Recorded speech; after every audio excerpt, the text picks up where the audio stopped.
अब सिकंदर के सामने महाराज पोरस का प्रश्न था। उसने तक्षशिला में मुकाम करके पोरस के संबंध में अनेक प्रकार की बातें सुनी थी, लेकिन सिकंदर एक असाधारण योद्धा था। उसने अपने राजदूत को तैयार किया, राजा पोरस के पास जाकर मिलने और आत्मसमर्पण करने का उसने संदेश भेजा। महाराज पोरस का देश पंजाब में झेलम और चिन्नाब नदी के बीच राज्य था और उसके राज्य के बीच बड़े बड़े 300 नगर थे।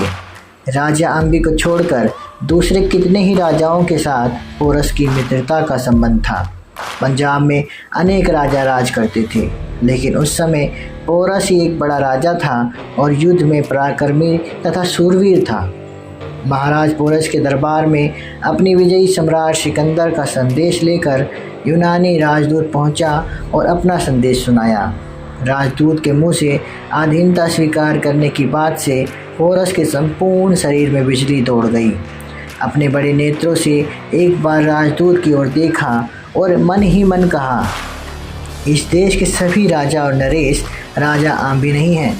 अधीनता, आत्मसमर्पण इस जीवन में सिकंदर ने समझने में भूल की है।